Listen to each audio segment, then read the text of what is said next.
ini salah satu cara bahwa kita tuh bisa mengetahui lokasi di mana pinjol-pinjol itu mendoxing kita ataupun. Assalamualaikum warahmatullahi wabarakatuh. Apa kabar teman-teman semuanya? Semoga semua dalam keadaan sehat walafiat ya. Diberikan kesehatan, kelancaran serta kemudahan dalam segala urusan apapun itu. Hari ini semangat lagi kita, makin kita kuat mental. Oke teman-teman, kali ini saya akan membahas tentang ternyata DC pinjol yang suka ngirim orderan fiktif, suka mengintimidasi bisa dilacak dengan cara ini. Nah, seperti apa itu kita akan bahas secara tuntas. Tapi sebelumnya saya harapkan kalian semuanya sudah subscribe channel ini agar channel ini terus berkembang dan dapat memberikan informasi terbaik buat kalian yang galbay.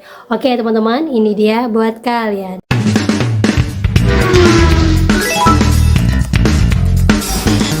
Oke teman-teman, sebelumnya saya mau bahas dulu ya yang lagi rame di Instagram, di sosial media dimanapun ada DC aku laku yang datang ke rumahnya wilayah Jawa ya, kalau nggak salah Semarang.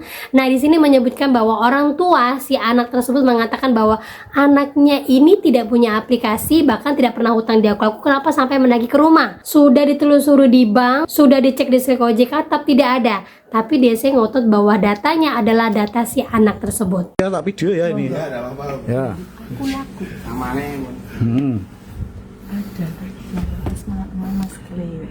Dari mana itu? aku laku. Laku-laku ya. Soalnya gini, anak saya itu enggak pernah minjem dia itu. Oh, gitu. Enggak pernah minjem ya.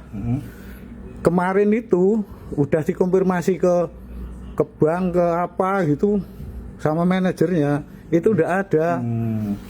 Dia itu enggak terdaftar di OJK pun enggak ada gitu. Anak saya kerjanya di bank gitu loh. Tak konfirmasi. Kita kan datang baik-baik nih, kalau nuwun kali Ya. panjenengan, kita konfirmasi. Makanya ini terus ini tak ambil videonya gitu. apa-apa. Kantornya ini di mana Mbak ini? Semarang Om. Nah, apalagi Semarang.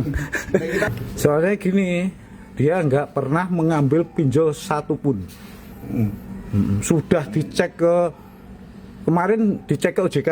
Ya, jika. OJK nggak ada, sama manajernya. Tak maki-maki bener, tak kan bawa polisi. Ini kan polisi sebelah saya juga ini. Terus ini pengambilan data ini. Kalau ini fotonya benar ya Om ya? Ya ini editan gitu kok. Editan itu jenengan masa enggak tahu. Nah itu dia teman-teman ya, banyak mengatakan sekelas aku laku nggak mungkin salah alamat, sekelas aku laku nggak mungkin ambil data salah. Jangan salah, sekelas Kredivo, sekelas Tunaiku, bahkan sekelas pinjol Mekar sekalipun itu sering melakukan hal yang seperti ini ya, menagih kepada yang bukan hutang, bahkan datanya itu dimanipulasi. Datanya sih data saya, tapi fotonya foto orang lain, fotonya sih foto saya, tapi nama KTP-nya bukan saya. Itu banyak sekali terjadi. Jadi yang seperti ini saya akui kemungkinan ada oknum di dalam dari aku laku tersebut yang menggunakan data si anak ini untuk melakukan pencairan. Makanya si anak ini bersikukuh sampai nyari datanya ke perbankan, ngecek apakah benar ada namanya masuk ke dalam Slick OJK, apakah ada uang cair yang masuk ke dalam rekeningnya untuk memastikan bahwa dia nggak melakukan pinjaman. Jadi emang harus seperti itu teman-teman ya. Ketika DC datang kita nggak punya tagihan harus tegas. Tunjukkan saya nggak punya aplikasinya, saya sudah ngecek di Slick OJK, tidak ada uang masuk pada saat tanggal pencairan tersebut. Bisa nggak kalian tunjukkan bukti-bukti bahwa benar itu adalah foto saya yang mengajukannya? Nah seperti itu teman-teman ya. Dan lanjut lagi teman-teman. Jadi ini sekarang mulai banyak nih ya pinjol-pinjol yang kalau kita galbay itu sisa sebulan lagi, 2 bulan lagi, atau 3 bulan lagi, tinggal dikit-dikit nih.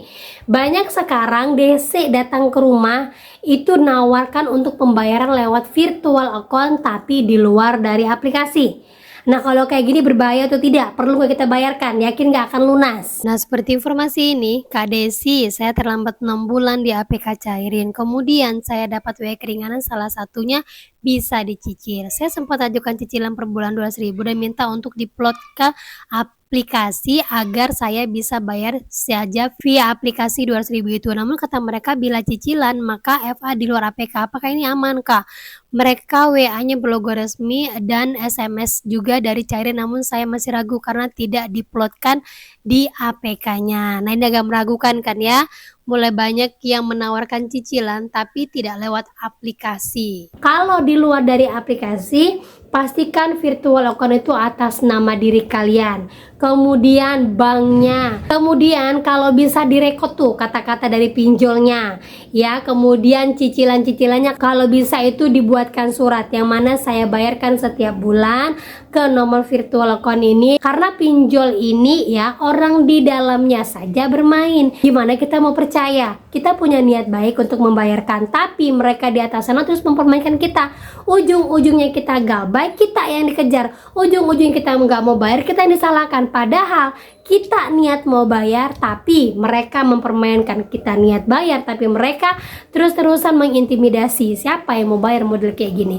Ya kan? Jadi saran dari saya, kalau kalian memang yakin mau bayar di luar dari virtual account, pastikan kalian rekod semua perkataan DC-nya, DC atas nama siapa, kemudian kalau bisa minta buatkan suratnya dan cicilannya dibayarkan virtual account resmi atas nama diri kalian dan di bulan, dan ini akan mengurangi dari nilai di aplikasi. Nah, buat seperti itu pernyataan untuk double verifikasi dan untuk 2 kali pengamanan kalian, gitu ya.